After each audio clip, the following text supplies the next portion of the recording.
Isang salita lang ang pwedeng mag-describe sa bakbakang ito. War. Isang madugong gyera ang naganap sa Ninoy Aquino Stadium at sa dulo, ang Akari Chargers ang nanatiling nakatayo. Muntik nang mag-impake pero tumangging bumigay. Tinalo ng Akari ang higanteng Choco Mucho Flying Titans sa loob ng 5 sets, 25-15, 23-25, 25-16, 15-25 at ang makalaglag pusong 21-19 sa deciding frame.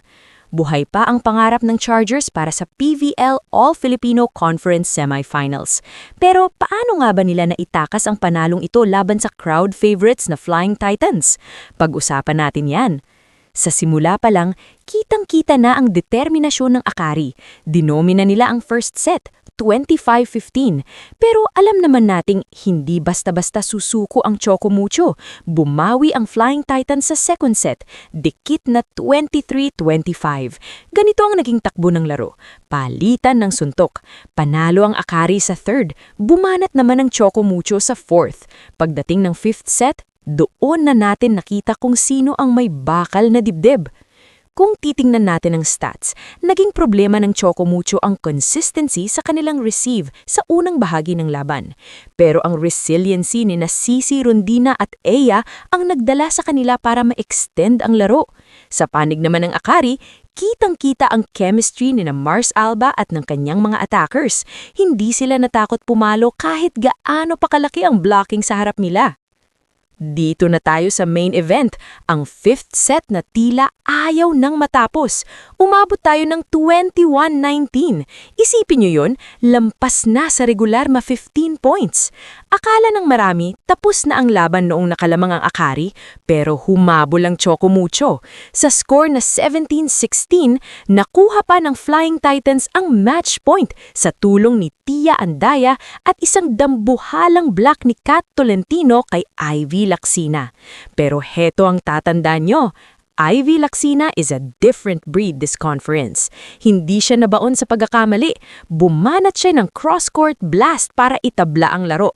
Tapos, pumasok na sa eksena ang itinuturing nating dagger ng laban, si Ellie Soyud. Sinupalpal niya si Eya para makuha muli ang match point, 18-17. Pero hindi pa rin tapos. Humabol ulit si Kat Tolentino hanggang umabot na sa 19-all. Ang ingay sa stadium, nakakabingi dahil sa makapigil hiningang rally. Sa gitna ng tensyon, isang pagkakamali ang naging mitya.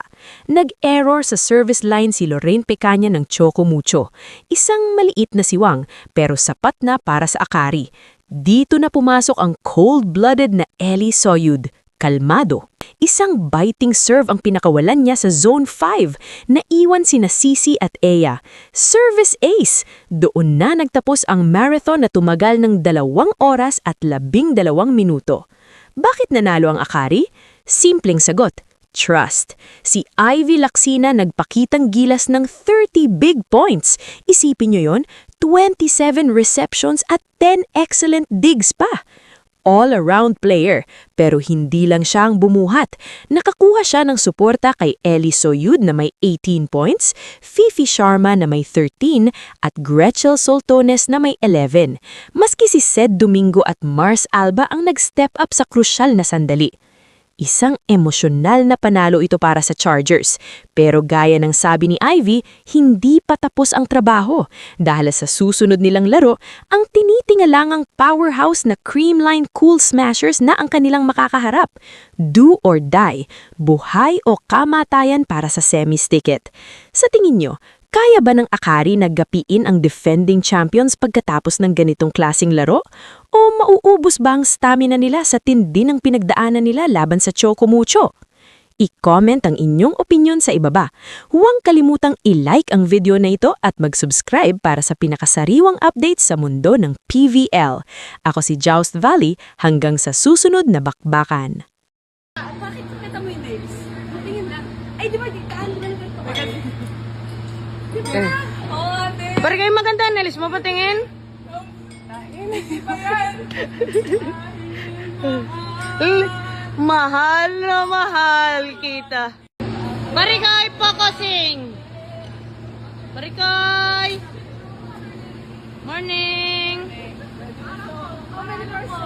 Oh, ayan yung may-ari. Oh, chismis ng chismis. Pa-video daw. Video. Working. Ay, taray. Ayan si Buding. Bisita ka ba dito? Are you ready for your mission? Friendship over ka lang.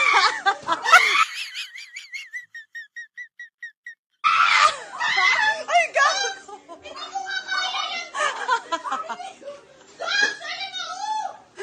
Asan? Dapat yun doon.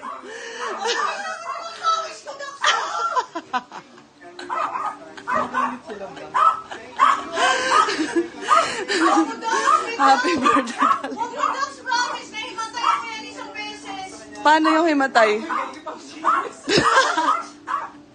Pababay na si Ethan. Baba na, Ethan!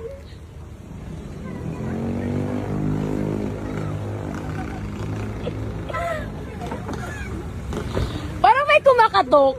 May naiwan ba? May naiwan? Parang may kumakatok dyan. Hindi mo pakanto. Parang may kumakatok. Wait lang, may kumakatok. Aso lang yan, aso! Ay, aso? Aso, dito yan. Ah, dyan lang yun. May pagkain ka naman dyan, ah!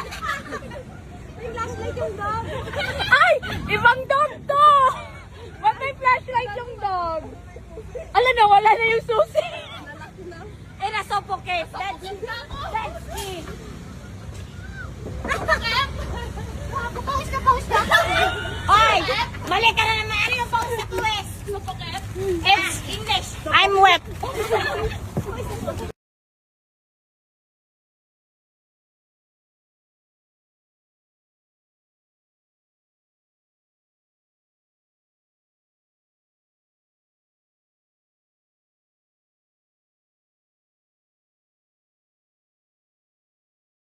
Ano ba problema mo?